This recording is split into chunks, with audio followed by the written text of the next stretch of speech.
ನಮಸ್ಕಾರ ಎಲ್ಲರಿಗೂ. ಹೆಂಗದ್ರಿ? ಚೆನ್ನಾಗಿದ್ದೀರ ಅಂತ ಅನ್ಕೊಂಡಿದ್ದೀನಿ.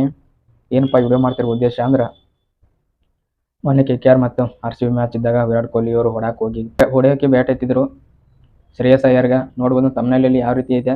KKR ಮತ್ತು RCB ಮ್ಯಾಚ್ ಇತ್ತಲ್ಲ, ಅವಾಗ ವಿರಾಟ್ ಕೊಹ್ಲಿ ಫುಲ್ ಅಗ್ರೆಷನ್ ಆಗಿದ್ರು. ಔಟ್ ಕೊಟ್ಟಿರಲ್ಲ, ನೋಬಾಲ್ ಮ್ಯಾಗೆ ಪೂರ್ತಿ ವೆಸ್ಟ್ ಆಯ್ತು ಬಂದಿತ್ತಲ್ಲ, ಅದರಿಂದ ನೋಬಾಲ್ ಕೊಡಲಿಲ್ಲ. ಅದರಿಂದ ವಿರಾಟ್ ಕೊಹ್ಲಿ ತುಂಬ ಕೋಪಗೊಂಡು ಬ್ಯಾಟೇ ಎತ್ತಿದ್ರು ಹೊಡೆಯೋಕೆ.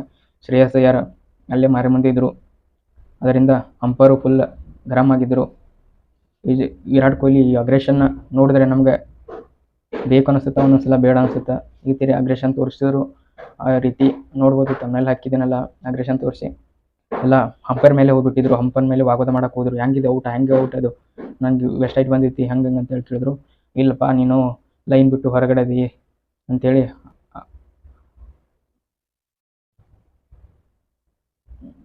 ಅಂಪೈರ್ ಕನ್ವಿನ್ಸ್ ಮಾಡಿ ಕಳಿಸಿದ್ರು.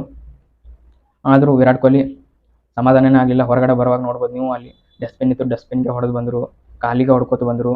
ಅದರಿಂದ ತುಂಬ ಬೇಜಾರಾಗಿತ್ತು ಆ ವಿಕೆಟ್ ಕಳ್ಕೊಂಡಿದ್ದು. RCB ಒಂದೇ ರನ್ನಿಂದ ಸೋತು, ಅದಕ್ಕಿಂತ ತುಂಬ ಬೇಜಾರಾಗಿತ್ತು. RCB ಒಂದೇನು ಸೋಲಕ್ಕೆ ಫುಲ್ KKR ಅಂಪೈರ್ಸ್ಗಳ ಕಾರಣ. ಒಂದರಿಂದ ಸೋಲಕ್ಕೆ ಅಂಪೈರ್ಸ್ಗಳ ಕಾರಣ. ನೋಬಾಲ್ ಇದ್ದ ನೋಬಾಲ್ ಕೊಟ್ಟಿಲ್ಲ, ಫುಲ್ ನೋಬಾಲ್ ಗೆರೆ ದಾಟಿದ್ರು, ನೋಬಾಲ್ ಕೊಟ್ಟಿಲ್ಲ. 1 ರನ್ ಸಿಕ್ಸ್ ಹೊಡೆದಿದ್ದು 6 ಕೊಟ್ಟಿಲ್ಲ. ಪ್ರಭು ದೇಸಾಯಿ 6 ಹೊಡೆದಿದ್ದು 5 ರನ್ ಕೊಟ್ಟಾರ. ಅಂಪೈರ್ ಬೌಂಡ್ರಿ ಅಂತ ಹೇಳಿದ್ದ, 5 ರನ್ ಆ್ಯಡ್ ಆಗ್ಯಾವ. ಬರೀ ಅಲ್ಲಿ ಬೌಂಡ್ರಿ ಅಂತ ಹೇಳಿ 6 ಇತ್ತು, ಅದು ಬೌಂಡ್ರಿ ಅಂತ ಹೇಳ್ದ. 5 ರನ್ ಆ್ಯಡ್ ಆಗ್ಯಾವ, ಇನ್ನೊಂದು ರನ್ ಬಂದಿಲ್ಲ. ಅದರಿಂದ 1 ರನ್ ಸೋತೈತಿ RCB. ಫುಲ್ ವಿರಾಟ್ ಕೊಹ್ಲಿ ಅಂತೂ ಫುಲ್ ಅಗ್ರೆಷನ್ ಆಗಿದ್ದ. ನೀವು ಹೆಂಗೆ ಅನ್ಸೈತಿ ಆ ಮ್ಯಾಚ್?